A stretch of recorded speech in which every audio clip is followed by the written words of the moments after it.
Hello everyone, मैं लीनू और आप लोग को स्वागत है आप लोग का यूट्यूब चैनल लीनू हेल्थ में। तो गाइस आज बात करेंगे। देखिए आज जैसे मुझे कमेंट आ रहा था आपका आईवीएफ में कितना खर्चा हुआ।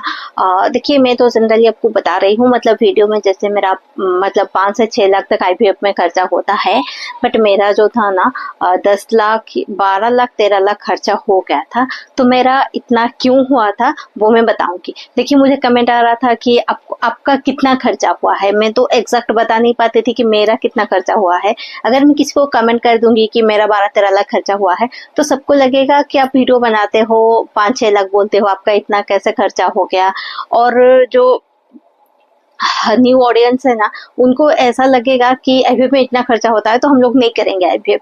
तो इसलिए मुझे लगा कि चलो मैं वीडियो बना लेती हूँ जिसमें मैं पूरी जानकारी दे दूंगी आप लोग को भी पता चल जाएगा मेरा इतना क्यों खर्चा हुआ था।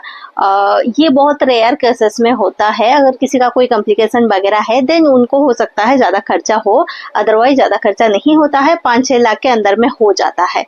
तो गाइस चलिए आगे वीडियो में बने रहिए, एंड तक मैं पूरा डिटेल में आप लोग को बताऊंगी। जैसे हो गया मेरा जो था ना आईवीएफ जो मुझे 2 बार करना पड़ा।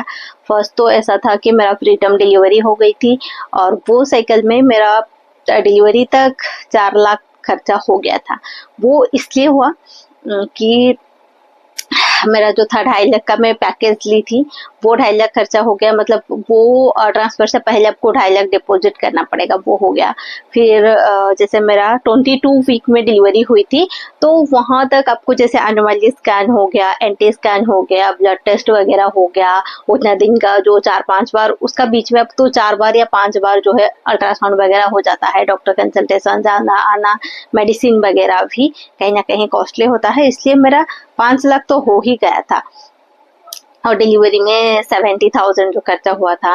तो ये सब करके 70,000 और 20,000 जो मेरा प्लेसेंटा भी अंदर रह गया, मतलब नहीं निकला था, अंदर में था, तो फिर उसको निकालना पड़ा, उसके लिए ओटी करना पड़ा, उसके लिए डॉक्टर फिर अलग से चार्जेस लिए। तो ऐसे करके मेरा 6 लाख हो गया था।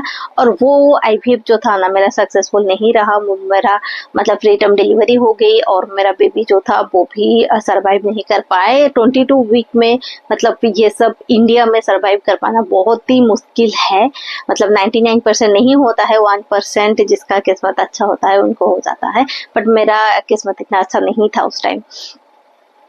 तो क्या हुआ ना, फिर स्टार्टिंग में जो मेडिसिन वगैरह इंजेक्शन वगैरह आपको 3 मंथ 4 मंथ तक लगता है, वो भी कहीं ना कहीं कॉस्टली होता है। तो ये सब लगा के मेरा 5-6 लाख वहां पे चला गया। फिर जब मैं सेकेंड आईवीएफ करवाने गई तो मेरा क्या हुआ था उस टाइम कि मैं डबल पैकेज ली थी और मेरा एम्ब्रियो जो था फ्रीजिंग वगैरह किया हुआ था, इसलिए मुझे ज्यादा खर्चा नहीं हुआ था। नहीं तो फिर अगर मेरा एम्ब्रियो नहीं बनता या फिर मैं सिंगल पैकेज के साथ जाती तो फिर से मुझे 1 लाख 1.5 लाख 2 लाख तक तो हो ही जाता है सिंगल पैकेज आज का डेट में। तो वो खर्चा एक्स्ट्रा पड़ता। मुझे सिर्फ मेरा जो एम्ब्रियो 2 फ्रीजिंग था उसका लेजर हैचिंग इंक्लूड था, तो वो भी मुझे एक्स्ट्रा पे नहीं करना पड़ा। सॉरी, ना ही मुझे ये करना पड़ा जो होता है ना, ट्रांसफर का पैसा भी देना नहीं पड़ा था। तो सेकेंड आईवीएफ में मुझे जो लगा मेडिसिन वगैरह खर्चा हुआ। तो मेडिसिन इंजेक्शन जैसे मेरा फर्स्ट प्रीटर्म डिलीवरी हुई थी उसको मतलब नजर में रखते हुए डॉक्टर ने मुझे पूरा कंप्लीट बेड रेस्ट के लिए बोले, प्रोजेस्टेरोन का हर तरह का सपोर्ट दिए। जैसे प्रोजेस्टेरोन वजाइनल जेल हो गया, प्रोजेस्टेरोन का ओराली हो गया, डोफास्टोन, फिर प्रोजेस्टेरोन का इंजेक्शन भी लग रहा था। फिर पेट का जो इंजेक्शन होता है ना, वो इंजेक्शन भी कॉस्टली होता है। ब्लड थिनर इंजेक्शन उसे भी मुझे लगा, मतलब 6 मंथ तक वो भी लगा, वो भी कॉस्टली होता है। फिर मेरा जो ये हुआ था प्रीटर्म जैसे पहले से लेबर पेन ना हो उसके लिए एक मेडिसिन वो भी मेरा कंटिन्यू रहा।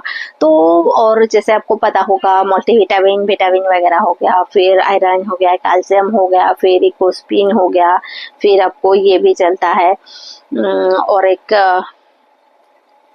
मेडिसिन, ऐसे भी बहुत सारा मेडिसिन चलता है।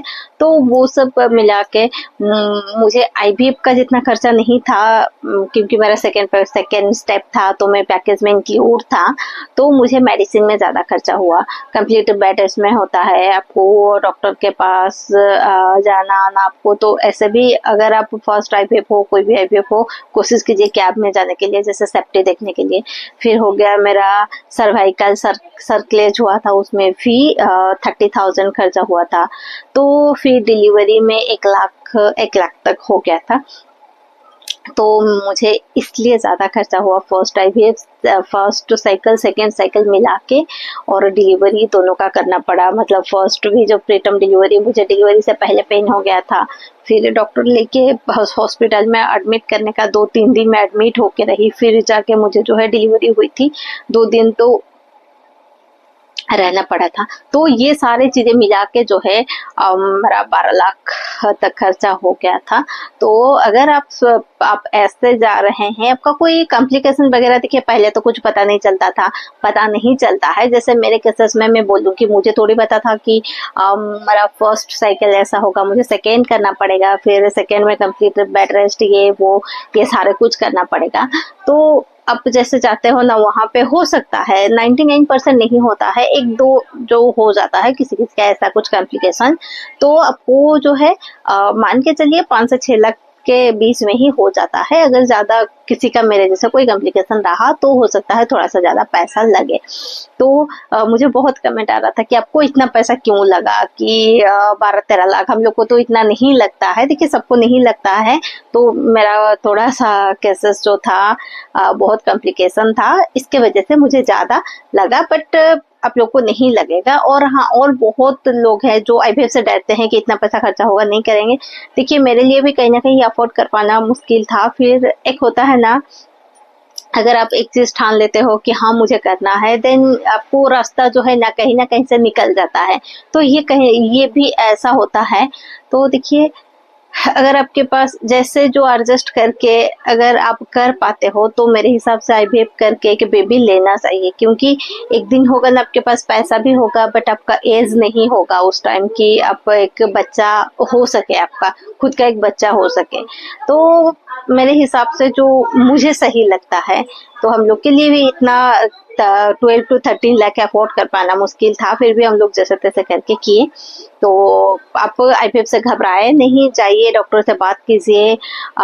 हो सकता है कहीं सेंटर पे थोड़ा सा कम लो, बट मैं यही सजेस्ट करूंगी अच्छा सेंटर आपको चुनना है जहाँ पे सक्सेस रेट हाई हो, हर तरह का ये फैसिलिटीज अवेलेबल हो, जैसे लेजर हैचिंग हो गया, फिर फ्रीजिंग वगैरह का फैसिलिटी। ऐसे तो हर मतलब सब हॉस्पिटल में ये सारे चीजें रहते हैं, फिर आपको जो है इंक्वायरी करके जाना चाहिए।